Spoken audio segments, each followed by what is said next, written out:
Umpire نے کھلاڑی کی، انشاءاللہ چوکے چھکے آپ بھی ماریں گے، چونکہ آپ پی ٹی آئی کے ساتھ چل رہے، پی ٹی آئی کے اس وقار کے ساتھ ہیں، اور پی ٹی آئی نے وقار قائم کیا ہے پاکستانیوں کا بیرون ممالک۔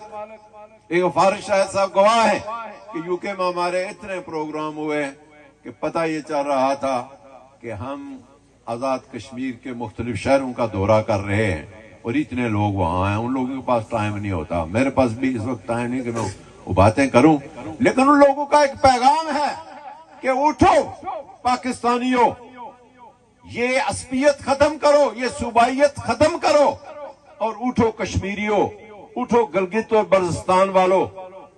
کہ آپ کی نسلوں کے لیے جو جیل کاٹ رہا ہے اس کے لیے نکلو، وہ آپ کی نسلوں کا مستقبل ہے۔ اس نے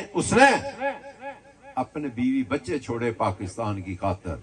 اس نے دولت چھوڑی پاکستان کی خاطر، اس نے پاکستان کو بڑے اسپتال دیے، بڑی یونیورسٹیاں دی، اس نے پاکستان کو اپنے تمام جائیدادیں دے کے ٹرسٹ کو حوالے کر کے، تو پاکستان کی خاطر، پاکستان کی قوم کی خاطر، پاکستانی قوم کے وقار کی خاطر، پاکستان کے وقار کی خاطر، پاکستان جس مقصد کے لیے بنا تھا اس مقصد کی خاطر وہ شخص کھڑا ہے، وہ یہ کہتا ہے کہ رول آف لا کی حکومت ہونی چاہیے، انصاف دو، غریب کو غریب تر نہ بناؤ، غریب کو سہارا دو، غریب کو اوپر لاؤ، وہ نظام لاؤ جو غریب تک جائے، وہ نظام لاؤ جو غریب جب بیمار ہو تو اس کا علاج مفت ہو، وہ نظام لاؤ جو غریب کا بچہ بھی اسی طرح پڑھے جس طرح امیر کا پڑھتا ہے، وہ نصاب لاؤ جو نصاب غریب کے بچے کو، امیر کے بچے کو ملتا ہے وہ غریب کے بچے کو بھی ملے، وہ انصاف لاؤ جو ایک غریب امیر کو ملتا ہے اسی طرح غریب کو بھی وہ انصاف ملے۔ یہ ہے ہمارا موقف، اور اس پر پوری دنیا عمران خان کی حمایت کرتی ہے، اور آج سارا پاکستان پی ٹی آئی بنا ہوا ہے اللہ تعالیٰ کے فضل و کرم سے، لوگ سڑکوں پر ہیں،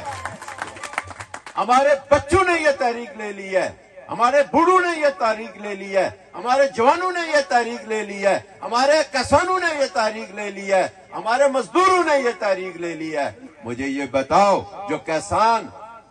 خرچہ کر کے 450 روپیہ من گندم اس کو پڑتی ہے، اس سے تم 330 روپے من لیتے ہو، تو وہ باقی کیا کرے گا؟ تم غریب اس کسان کا بیڑا غرق کر رہے ہو، تمہیں تو ایک دن بھی رہنا نہیں چاہیے۔ لیکن میں آپ کو بتاؤں کہ یہ شام ڈلنے والی ہے اور صبح طلوع ہونے والی ہے۔ اللہ تعالیٰ عمران خان صاحب کو صحت دے، اور میں یہ آپ کو بتاؤں کہ عمران خان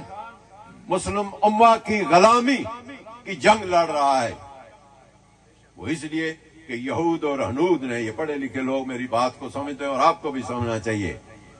کہ یہود اور ہنود جو ہے وہ اس وقت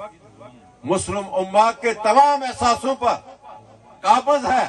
اور ان کے آج دیکھیں اگر یہ قابض نہیں ہے تو فلسطین کے ساتھ کیا ہو رہا ہے، کشمیر کے ساتھ کیا ہو رہا ہے۔ ٹھیک ہے، اذان ہو گئی ہے۔